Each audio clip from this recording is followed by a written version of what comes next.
Well, Bernadette, thank you so much for taking some time to connect with us today. Really appreciate it. Thank you. I'm so happy to be here and reconnected with you again after these years. Yeah. Tell us, for people who don't know you, a little bit about Mhm. your story of awakening to spirituality and mindfulness and all of that. How did that come about in your life? Hmm. So that was in very early 2010. I was not seeking it. I was just doing my corporate life and my traditional life and was not really into at all anything spiritual. I had studied personal growth for a while and I was in like a consulting firm doing HR recruitment work, just doing my life. But I was very cognizant of the fact that I was anxious, angsty, stressed, and felt like this can't quite be it. So that, without me knowing it at the time, is one of the ways that the soul is stirring, is like, this can't be it, super existential question. What's the point of life? It sounds like, I remember one day thinking, am I depressed? Like, why am I walking around asking like questions like this? Like, who was walking around at lunchtime on their lunch break asking questions like this? And at the same time as that was happening, I was thinking, should I just have children? Is that what's missing? Like, like that's the next thing. I've got married, I've got my job, like have kids. And at the same time, two other things were happening. One was a friend of mine started saying to me, I've been to see a spirit channeler and it's really mind blowing and you should go. It'll blow your mind. And I was like, well, that sounds super weird. And what's that going to be about? And at the same time, around this time, I had a family member who was sick and the doctors couldn't find answers to what was going on. And they were like, we can't fix it. There's no solution. You're done. And I was like, well, that's unacceptable. Like I was very like, that's unacceptable and I'm not having that.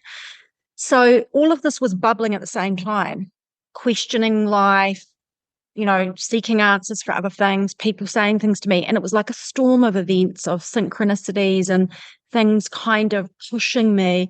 And the long and short was, because I was kind of unsettled and not very happy and didn't know why I didn't feel that, why I felt that way, I went off to that spirit channeler and it pushed the lid off Pandora's box.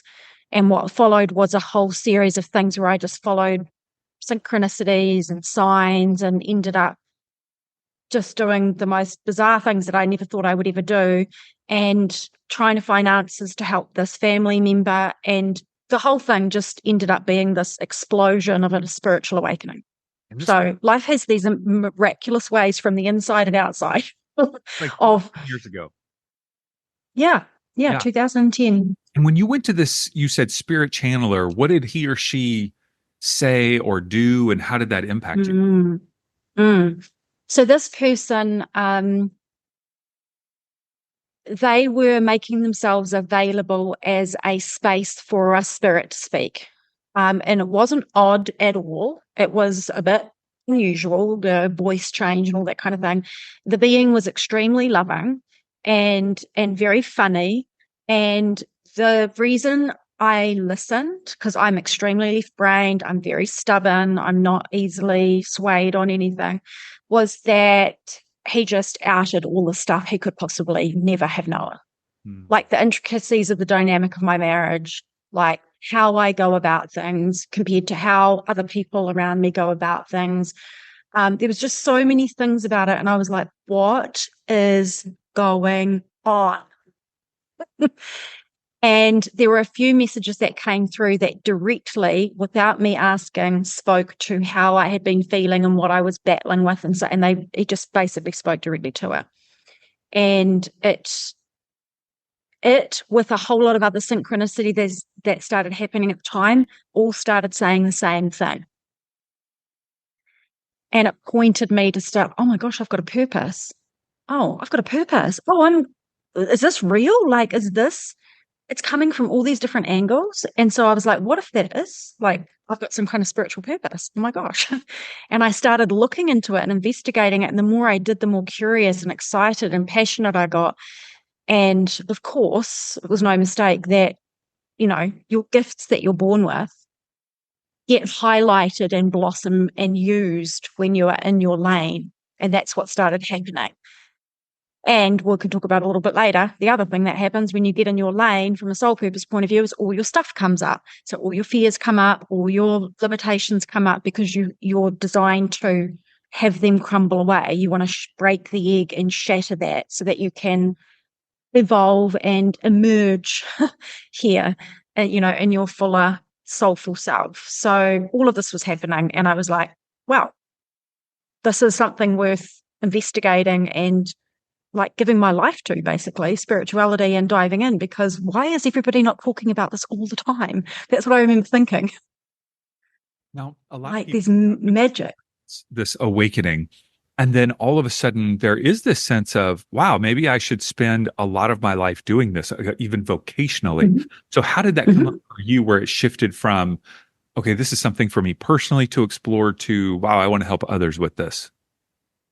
It happened fairly quickly. And I think that was, well, I don't think, I know 100% that's because that's what was meant to be happening, because I'm not easily led down any path that I don't already want to go down. And I think one of the things to understand about soul plan and purpose is it's never going to be something that booms down from outside of you and tells you what to do and you just forgo your life and go and do it. The greatest way you're in alignment and that what you want to follow for your soul truth is your own inner intuition, your own inner inspirations, your own inner passions. Your compass is in you. It's actually the energy centers within you will guide you. And so I really listened to that. But I was already in a corporate job doing coaching. I was already doing leadership, and life was trying to push me more into leadership. And I was like, no, thank you. I used to say, I'm going to go run away and live in the countryside. I don't want to deal with people. I want to just have peace and quiet over here. But life wasn't about that. And I kept getting more opportunities to do leadership and coaching. And at the same time, I was doing spirituality, like privately, so no one would know I was weird, because I was doing energy healing and I was doing all this really interesting stuff that was not at all in the zone of people around me or what I was doing for my work. So I kind of kept it like all secret on the side. And it became very apparent to me really quickly. Can't keep my mouth shut when I'm trying to coach somebody because I can see something else is going on here. And so I started out doing energy healing and performance life coaching. And then it really started to dovetail into this bigger spiritual coaching practice pretty quickly. So it was fairly organic, to be honest. Like when I started writing my books, I was still in my corporate job and I had no intention of quitting my job. I had no intention of being a coach or doing any of those things. It just kind of all had a domino effect, if you like, follow your nose and see what happens. Mhm. Yeah, And yeah. here we are. Yeah. You used the term a few moments ago, your soul plan and purpose. And I know that that language is really important to you in terms of the coaching that you do. Why is knowing our soul, maybe even what is our soul plan and purpose? And then why Mm-hmm. is knowing that so important? Yeah, okay. So I use that phrase really specifically. And in my book, I say that and I describe why I say it like that, because the word purpose to me is like a largely misunderstood, loaded word. It's bandied around and it can be scary and it can be frustrating because people are trying to understand what it means. So for me, your soul plan, everything in your soul plan is purposeful. So your purpose is not your career. Your purpose is not your job. Your purpose is not something you have to do to earn money. It can be, and often it is, and that's so beautiful, but it's so much more magical and layered than that. So when I talk about soul plan, I talk about you are not in your body right now by mistake. Like you are not living, breathing, sitting here on planet Earth with me and we're having a conversation by some random thing. You are here and having the experience of I'm David because you chose at a soul level to come here, which means there's a plan, or you would not be here. Your heart would not be beating. You would have exited already if you were done, or you would not have come in the first place. And so it's like, oh, my very presence of beating heart and breath has purpose inside this ecology system that we're calling human life. And so when we come in, what became really evident when I studied this for like 9 years and I was coaching people all over the world and I started to see it playing out and I was analyzing my own, I was like, where is the themes and where are the patterns about what we're doing here? And the 4 things that I could see that you cannot escape being human when you come here, and they all have deep value, and purpose are you're here for learning, you're here for healing, you're here for growth, and those all feed each other, and you're here for contribution, which is what people call purpose, which is your very being, like just your presence in my life. You don't have to do anything. Your presence has enriched my life by you being David. Not anything you did, just you, right? Then anything you want to do is like awesome on top. So that's contribution and purpose. And all those four things, they feed each other. Because as you learn, heal, and grow, it becomes wisdom, and you always end up using it somehow to make a contribution while you're here. And when you go to make a contribution and you want to live with purpose, you're going to have all your stuff come up. You have to face all your demons and all your blocks, and you'll learn, heal, and grow in the process.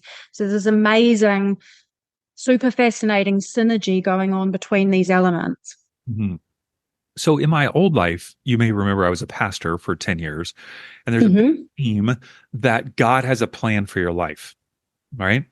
And yet then there is a sense in kind of more the spiritual world that maybe I had a plan for my life before I came here, and I'm now living that out. Do you make a distinguish between, like, whose plan is it? Is it God's I plan? love that question. That's such a good question. Is it our I plan? love that. Yes. Because I love all the faiths, all the religions, all the atheists, all the spiritualists, right? And to me, we're all talking about the same thing, but we're giving it words and labels, and we're boxing it in so that our minds can make sense of it. God, you, same diff. You are the child of creation. So when you think about yourself coming forth into life, who are you at your core? Who is your true parentage, and where are you really from? And if you say God, God's not a guy in the sky, right? God is loving, benevolent, ever-present, everywhere, all the time energy, what others call source, matrix, energy, love, consciousness, oneness, all of that by all names. We honor it. You are absolutely a creation of that, one with that, and you still are now, but you're also poured into a body. So if we say that had a plan, and you are that, and you are born of that, and you are with that and from it, and still connected, you had a plan. It had a plan. We all had a plan, right? And there is no separation in the mind of God, in oneness, in consciousness. There is no separation. And so my senses, if we want to say at a more granular level, wrap our minds around, your soul chose, and if there is a collective agreement, you're going to go forth as a soul experience, you are in agreement to do that at a greater level. If there are aspects of mind, right, aspects of one mind, aspects of God, if you're an aspect of that, you are still in agreement to do that. There is zero coming forth and you're kicking and screaming and you didn't agree and you've been left here abandoned, right? None of that's happening. We can be hesitant, like I've done Earth before. I'm not really up for this whole situation, but I really know I need to go. Yeah. But it's not, to me, when I think about oneness, God, creator, universe, divinity, I think about it as this ever-present intelligence. And I know that I'm individuated now, but I also know there isn't, and I try really, really hard not to let my mind try to pick it apart, that there isn't a it, me, them, us separation, because the overarching message I've been given over and over again is you are me and I am you and we are it. And so there is no division, which is really weird and hard to wrap the head around, the idea of there's no time, there's no place, there's no thing. It's all one. Mm-hmm. So a lot Yeah. of people that somehow I get connected to are coming maybe out of a background of Christianity because they grew up with it, they had a negative experience, or they're questioning things like maybe I did.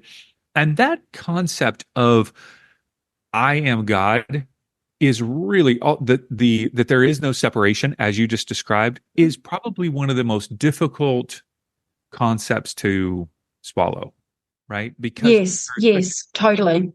Christian church of, God created you and there's something broken within you. There's a sin nature. That's the problem there. The problem doesn't arise in our psyche that we find it difficult when we talk about that I am one with God, universe, divinity, creator, and I am an individuated expression of it. Most people, because at a cellular level, So we're not trying to tell anyone anything. Everyone is just remembering their own truth. All that's happening is we're remembering our truth. The problem is when something doesn't sit right and it's grating and it's painful, there's a reason. Mm-hmm. Truth doesn't give you pain. Mm-hmm. Yeah, yeah, yeah. Right? Love does not give you pain. The problem is you are sin, meaning without love. So the word sin is without love, right? And so now, if we have an indoctrination and a teaching, whether it was intentional or accidental, is another kettle of fish, that says you are without love and you are sin and you are wrong and you are broken and that is who you are and now you must prove yourself otherwise. Tell me how that feels to the very depth of your being, if that makes sense. Sure. With your infinite intelligence right inside of you.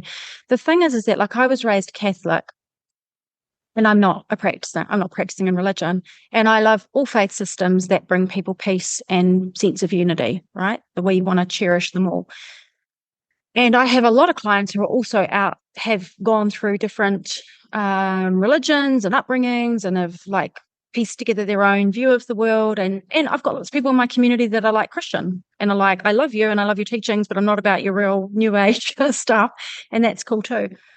But the thing with when we say, like, I'm a holy child of universe, God, creator, divinity, I'm obviously of it because I'm a child of it. I was created by it, right? So I carry the same traits as it because it created me. So I am not down here in my body saying, I'm God, boom. No, clearly you're not because you've got an ego and you've got all your problems and like you're not, right? You are because you've been born of it, but it's not walking around in some egoic state pretending that you're God-like. That's not what it's about. Right. And I think there can be people that kind of go down that path with it. But what it is to say and understand is that level of infinite love and intelligence has given rise to you. You are of it. And so it is what is beating your heart and it is what is breathing you. Now try and reconcile that with your sinful and wrong. Mm-hmm. It's just an absolute mind bog. Mm-hmm. And it doesn't reconcile because it's not right. With much love and respect to all systems that teach people that they're broken and wrong, I won't stand for it. And I will quite happily counter that and also honor everything in your system that is loving and nourishing for you. But I've seen a lot of the damage in people's lives from trying to overcome for decades that I'm inherently bad and broken. Right. And just a hard no. No, you're not. It's so relieving to release that, to just go, Yes. like I can kind of breathe and go, oh, you mean God is love and I am love. And so like there's a freedom there, there's a release, there's a weight lifted, all of it. It just feels, so good. So good. One of the things that I want to point people to is your latest book. It's Your Soul Journey Simplified. And in that book, you share 24 hurdles to aligning your spiritual path. And one of them is challenges are not in the way, they are the way. Challenges are not in the way, they are the way. What do you mean by that? And how does that practically play out in our life? So we've all have probably heard other sayings like Zen proverbs about this concept that the challenge is the path, right? The obstacle is the way. And the reason I wrote about that in the book is because we torment ourselves so badly with trying to have this perfect life and trying to have a happy life and trying to have a good life and trying to have there be no problems that we make all the challenges in our life a problem. And we label them problems and we shouldn't have them. And now we've got to make sure we eradicate them. Have you noticed that you just get rid of one and there's another one? It doesn't matter if it's a little one or a big one. There's always something going on, right? And the reason I included it is because challenges, despite being difficult, are actually quite sacred parts of our life journey because they serve a particular purpose, and not all challenges, but specific kinds of challenges. So in the book, we talk about challenges that act like boomerangs that just will not go away and they just keep coming back, and it doesn't matter what you do, the same thing repeats. Different costume, different time, same thing. And it can be like confidence, it can be sense of worthiness inside, it can be money problems in your relationship with abundance and power, it can be communication issues and self-expression issues, it can be all sorts of things. When you see that kind of repeating challenge and it's playing out as a pattern, it's a really good indicator that there's some kind of connection with why you came here. For mastery, not for suffering, for mastery of what the challenges are asking of you. Because when you're faced with a challenge, the habit is I go into my conditioning from my childhood and everything that I've gathered as baggage along the way, and I run a pattern of reaction. And the pattern doesn't work. I go victim, I go negative beliefs, I go fear, I go emotional upset, I struggle and I fight the problem and the problem wins. And I get a bit of relief and here we go again. So at some point, the whole personal growth awakening, whether it's mainstream, I want to get better performance, or whether it's deeply spiritual, at some point, most of us wake up and go, I don't want to do life fighting life because life's going to win. So maybe it's asking something else of me. And what is that? The spiritual question is, what does my soul want me to learn and be in this situation so that I may master the lesson and I may rise as this evolved being that I am, so I can do it here in this experience and be the light, be the love, be the greatest version of myself, if we want to call it that.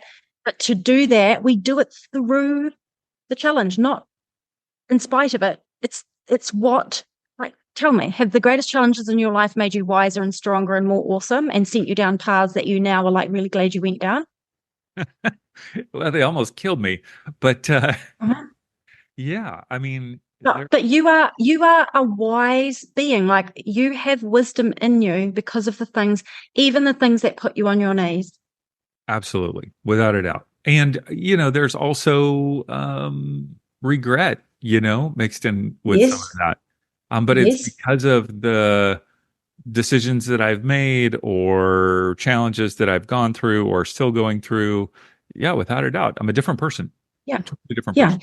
And I would not be doing this work. I didn't learn this in a textbook. I'm no coaching certificate here from 12 years. This is like boots in the mud, drag yourself through, face all your stuff and get out the other side and stand up and dust yourself off and say, what are you going to do with what you just learned? Hmm. What story are you going to make of it, or who are you going to be, just, in spite of what has just gone on, right? And the big thing when you come out the other side, because I've had multiple dark nights of the soul and some very deep, dark times where I was like, I'm not doing this. And I mean this as in this work, and I'm not doing this as in this whole life thing. What about all of this? And like, I'm out, right? And when you come out the other side of that, the level of shame and guilt and regret you can have as an evolved spiritual person who's been doing this for many years is immense. It's amazing because you're still human. It doesn't matter how many books you read and how many things you do and how evolved you are, you still have to be with your humanity. And I remember coming through like a really big second spiritual awakening, and it's happened since we spoke the first time. It's happened since then. So it happened a couple of years ago. And when I came through that, I got shown like the darkest depths of myself, the stuff you don't want to see about yourself. And it was like, you're not going to turn away, you're going to look and you're going to dissolve it. And the level of guilt and shame and regret I felt about that, this is the point on the other side of that. This is the point. There has to be immense self forgiveness because we are also not designed to walk forward with regret. And so when we have regret, we haven't made peace with the part of ourselves that needs love and compassion, that also it's being messy, being human down here, and you're allowed to make a mess of it. You are allowed to make a mess of it, and it's okay. And when you can make peace with that, you can turn it from regret into something very powerful that you can now utilize in your life for yourself or for others. I totally relate to you saying that because I've experienced the same thing. And, from a spiritual rising point of view, one thing that I remember hearing when I was like just like, oh my, how could I have been like that? Like, why? What? Just like forehead slapping moment was love yourself like God loves you. Just love yourself like God loves you. What are you doing? Wake up. Love yourself like God loves you. And get past this and get out there and do your work. Right. And so it comes back to, who do you think God, creator, universe, divinity is? And who are we? Sit in judgment. Mm-hmm. When that is our core nature. And no, we didn't sign up to come here and be perfect beings, or we would have just stayed there. Right. Right. Right. Right. Of the 24 hurdles that you outline in the book, are there a couple that you find people like most commonly come up against? I know you would say all 24 are common, but is there one or two that you go, wow, I really see these pretty often in my clients? Yes. Can I twist the question and give you a slightly different answer? Because I was thinking about this before we joined in. And I think what I want to say is there's one that is, they all happen for people and they're all happening all the time because it's just being human. But there's one that people just never see happening because of its very nature. And it's that we blind ourselves with what I call smoke and mirrors. We fool ourselves and we hide from ourselves. So we stay in our loop and we stay in our story because we will not look where we need to look, because we have a self-protection mechanism inside of us, subconscious, to avoid pain and to stay safe. And what it does is it keeps us tricking ourselves and fooling ourselves to not confront and face the things about ourselves that we're doing. So we're over here going, but I don't know why. I don't know why I feel that way. And I don't know why these people keep doing this to me. And I don't know why I can't just, well, life just doesn't give me what I want. And actually, if you stop with somebody and you scratch the surface, you don't have to go very far below to find that there is some truth that needs confronting. And I'm being really hot on this in the last 2 years, and that is the truth shall set you free. And if you are blinding yourself with smoke and mirrors and you're not willing to confront the truth about yourself and what you're doing that is keeping you chained, life is not keeping you chained. We do it to ourselves a lot of the time. And it doesn't mean we don't have trauma and pain that we have to deal with, and that's very real. But there is this moment in your journey where you can really unleash and go, I'm done. I'm going to look everything right in the face. I'm going to burn it off like a phoenix rising, and I'm going to be done. And I happened to marry a man 20 years in. I happened to marry a man who is all about the truth. And if he sees something and he's like, you're fooling yourself, watch that. And it's like, yes. So we have a bit of a pact that we don't let ourselves do that to ourselves or each other. But it's very easy. I lived for years doing that, and he lived for years doing that. But once you see things and you see it objectively and you see with spiritual sight, you see the bigger picture, there's this opportunity to not loop inside your story. And I think that is the thing that everyone faces, all the challenges and the hurdles, but I think that's the one that is like a huge blind spot. That's so good. So good. Yeah. Yeah. And it is so easy. Not, well, I shouldn't say easy, easier to just see it in other people. You see it in family members, you see it in friends. You're like, why do they keep doing that? Or why do they keep believing that? But yet we're, like you said, we're blind. We can't see it. We want to Yeah. protect ourselves. It's too Yeah. painful. Yeah. Yeah. And our humanity, from a psychological conditioning point of view, you can't spiritualize your way out of the fact that you've got a physiology, you've got a body, you've got a nervous system, you've got an emotional system, and you are conditioned psychologically. We all are. And you can't get away from that. And I did not give enough understanding and credence to how important that is for all people, for anything you want to do in your life, and how closely it links to your soul and your connection to the divine.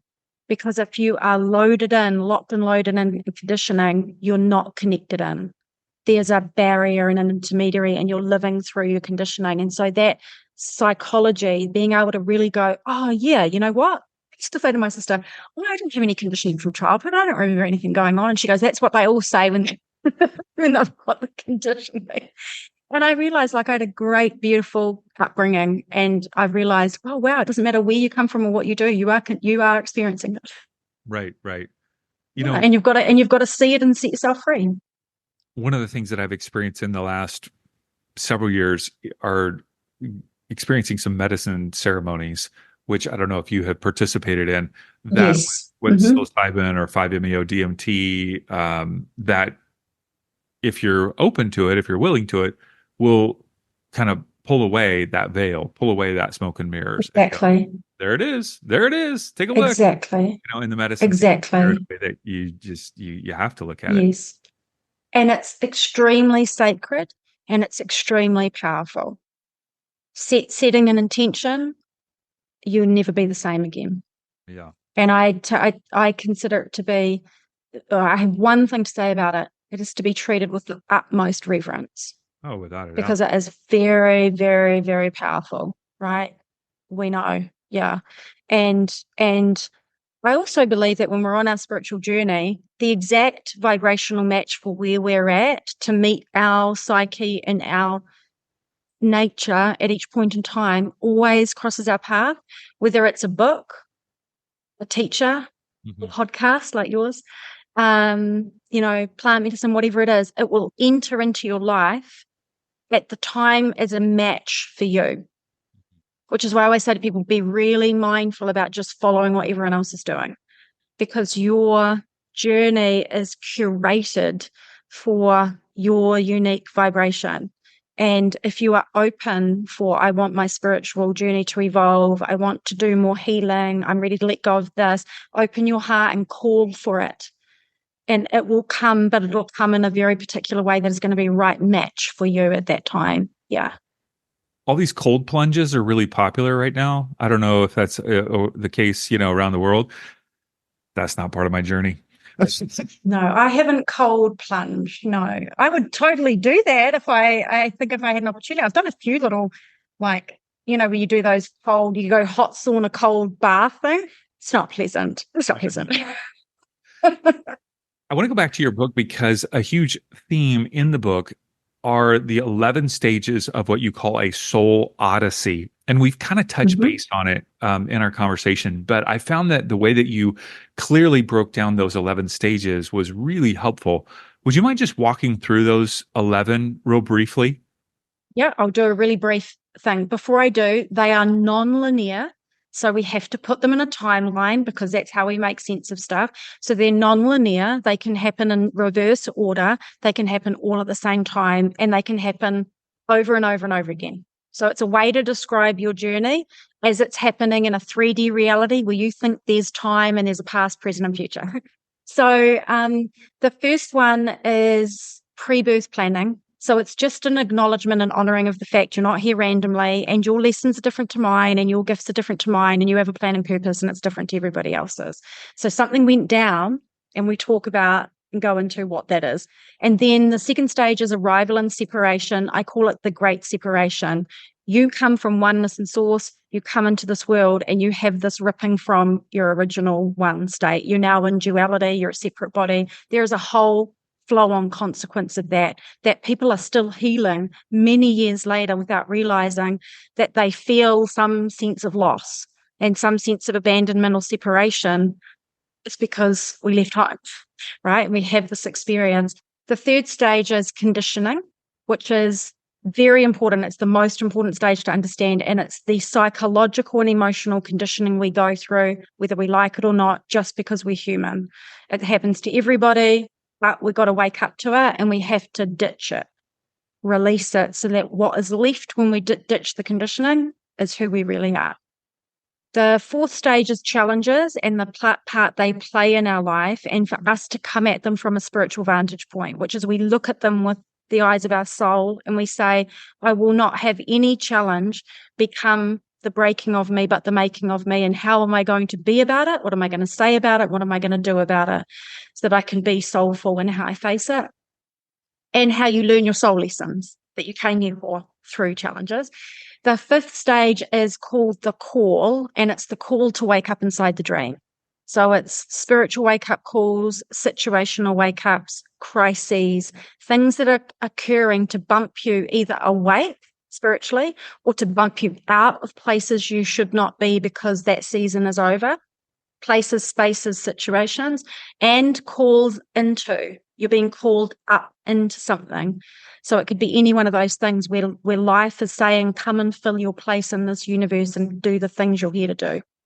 The sixth stage is called rebirth and reconnection, and it is that experience you have when you reawaken to who you really are and you have an experience of divinity and you're creating a relationship, not creation, but a reconnection, because obviously that relationship is timeless. And then stage 7 is creating and conscious living. So what people love to call manifesting, designing your life. You realize you're a creator inside this reality and that you've been given all of this beautiful free will and energy, and you can actually shapeshift reality and do beautiful things with that ability. And then chapter 8 or stage 8 is called contribution, which is what people call purpose, life purpose. And it is this feeling within, I want more than a house, money, a car, status, education. I want something with depth. And it's kind of exploring all of that in your life. Chapter 9 is transcendence. And that is about going above and beyond your ego and above and beyond the drama of the world. Most people on a spiritual path are like, I want peace. Peace for me and peace for everyone else. And to have that requires mastery around non-judgment, detachment, forgiveness, and other spiritual principles that aid you holding that state.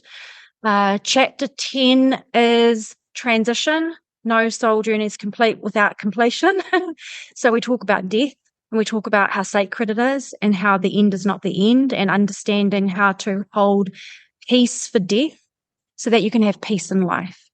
Because it's the one underlying fear people have, whether they voice it or not, is I know that's where I'm going. And it's very uncomfortable if it's not reconciled inside of our psyche. And then the final chapter or stage is called the invitation. And it's that there is an ever-present invitation from Source God Divinity to you to be awake and fully God-like, creator-like in your life while you're here. And also that there's an ever-present opportunity for you to invite divinity and intelligence of the universe into you and your life as well when you need it. So it's like this dual relationship. So that's how I've framed for an understanding of we're souls, we're here, we are adventuring through the world for a period of time, and how do we make sense of it so we can understand the events of our lives, so we can heal and grow and we can have fun and do great stuff while we're here. So during some of those stages, particularly the waking up or the challenges, in the midst of maybe there's, okay, I see the 11 stages of the soul odyssey. It helps me understand my path, but maybe I don't like the stage that I'm in. I don't like the chapter I'm in. Mm-hmm. How do you help me embrace, accept, celebrate the stage that I'm Mm-hmm. in, while also having this longing to kind of maybe be in another stage? Yeah. So the interesting thing is, apart from remove pre-birth planning and death, right? Because those are the two beginning and ends of your life, everything in between, you can activate at any time you want. So there need be no longing, because who is to tell you at any age of your life that you can't focus on mastery of transcendence, or you can't create and live consciously, or you can't feel connection to your divine source, or you can't start to stir yourself awake to new levels of consciousness, or you can't overcome challenges or ditch your condition. You can do that whenever you want. The challenge isn't less that. The challenge is more, I don't like what I'm facing. Well, here is the great thing about life and mastery, and that is let go or be dragged, because you're on a human ride called life and you signed up, you bought the ticket. And the more we resist and say no to what is, thanks to Eckhart Tolle's wisdom, we all know what happens. It does not go well. So it's this, on the spiritual path, I think that one of the greatest traits we can step into is grace, where we do not be like a child fighting and screaming, saying no to what is already here. We look at it and say, I don't like it. I don't want it. I don't even want to hear that I chose it. Shush up about that. I want peace. Great. Let's just focus on peace. Who would you have to be to have peace in this moment? How would you have to look at this to have peace in this moment? And what is going to make this thing disappear from your reality fast? Well, fighting it ain't going to be doing that. And judging it's not going to do it. And stressing about it's not going to do it. But here's the other fascinating thing about the soul journey, we're in a quantum reality. We're in a reality where it's been proven that our consciousness shapeshifts matter and energy. So if you want to interact with a challenge, you want that challenge to disappear, you start to utilize your creative capacity to interact with life, people, situations. That's all energy. And your energy influences the situations. So when we go, I'm going to forgive and not hold grievance, isn't that spiritually beautiful? Yes, it is. Don't you have peace? Yes, you do. But guess what else happens? Life's energy, you just let go of intensely pouring negative energy. So there is no more perpetuating. Negativity has to show up in the mirror. If life is a mirror, I've stopped being grievance. So now grievance doesn't show up. Something else happens. And so it's like, I always love to think about these things. If I'm fighting against a stage I'm in, there's just a huge call to sit up and ask yourself, who are you going to be? Mm. Who are you going to be? Because but have you noticed as an adult, nobody's coming to save us? When you're little or when you're young or in your 20s, you think your partner will save you, or you think something's going to happen. The government will say, no one's coming. Because we are embodied with everything we need, and we came to play, and we came to learn, and we came to be strong and powerful and masterful. And it's in those moments when we are like this with it, that is the time where, not when you're sitting on your yoga mat or doing your thing, right? It's those moments. That's the heat of the moment. And I think that's where you get massive gains on your spiritual journey, is when you can, in the heat of the moment, go, what's that thing she said? What did I read in the book? Or if you're religious, what did I read in the Bible that I'm meant to be practicing right now? And you have enough presence to go, I'm not running this pattern anymore. I won't fight with life anymore. And just in that, how funny is this? We want life to give us something, and we're asking life, give me this, give me this. And over here, we're fighting life and hating life and saying, why are you doing this to me? And we've got a relationship with it, and it's one big thing. And so people are often doing this tug of war. I don't want this and I want that. But it's like, life is just, you're in a relationship with a being called life. And it's very confused because you're loving it and you're hating it. Mm-hmm. So it's coming to this peaceful, peaceful life. I accept you as you are. And I'm going to look for the path of least resistance, to be graceful in this, to co-create my reality within this soup.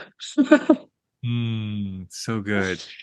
Tell us about, you've got a free webinar that you would want to share with our listeners today. It's called 3 Steps to Designing Your Soul Aligned Life. What is it all about? Who would be the best person to watch this? Where can they find it? Yes, perfect. So that class is 90 minutes, and it is built upon a methodology I developed very early on called Unleash Your Life. It's based on see the truth, clear the fog, create and blossom. Those 3 stages directly relate to how you're walking your soul journey. You have to see the truth of who you are and what's going on. You have to clear the fog of all your stories and conditioning, and you need to be able to go through and say, well, who am I going to be in this world, and what do I want my life to be like? Those are the 3 big things everybody is struggling with when they come to me. Who am I? What am I doing here? What's my plan? What's my purpose? I don't understand. Mm-hmm. 2, I'm sick and tired of my mind and my family of origin conditioning and my fears and all the stuff. I'm done with it. And 3, I don't know what I want in my life. I don't know how to design my life, or I do know, but I don't know how to get it. And so those 3 big things are really big hitting items. If you want to go let's helicopter over and say, what are the 3 big things we would want to focus on? It kind of gives you a really good foundation. If you want to live from your soul, you want to feel like everything you're about is soul aligned, and you want your life to be magic and miracles and joy and fun and the things that you want, right? That doesn't mean we don't have challenges from time to time, but you want to have the life that you came here to live. So that class is going to take you through all of that at a high level. And then who is it good for? It's good for if you're a beginner on the path, it would still be really suitable, but it's great for anyone who's already on the path and wants to go deeper. So they can get that on my website at bernadettelogue.com. It's on the homepage, or you can go to bernadettelogue.com/class and you'll find it there. Awesome. You also have a practical spirituality podcast, and yes, you have lots of resources on your website. So, of course, we'll link to the free class, the podcast, Thank you and so much. all the things, Awesome. social media, of course. So, Bernadette, thank Wonderful. you so much for just sharing your wisdom, your heart. If somebody Oh, thank you. maybe they've stumbled across this and they are at that place where they're going, kind of like you were, where you go, am I depressed? I'm just not really enjoying my life at this moment. What message of encouragement would you give to them today? Good. All feelings are messengers, and they have a very important message for you. And the sensation of I'm empty, I'm feeling a bit depressed, I'm not about this life, I'm confused. All of it is a message. And it feels really painful, but the message is you're being called into something very powerful. I have no concerns with someone when they say they're feeling that way. That is a symptom of feeling disconnected, and that is an opportunity for connection. And it doesn't take long at all. You cannot read this book. You cannot read this book and be like, I'm feeling all of those ways, and read this book and then be like, I still have no idea why. It's just not going to happen. There will be at least one insight of awakening. Aha, there's something possible here. There is always light because it's who you are. There is always love because it's who you are. And as long as your heart is beating and you're breathing, you are so not done. Meaning there's magic, miracles, contribution, purpose, and goodness ahead. And all it is about waking up inside the dream, as I call it. We're in a thing called life. It's like a weird dream. We're souls. We've got to wake up inside the dream. And I'm great at waking people up inside the dream. So come on over.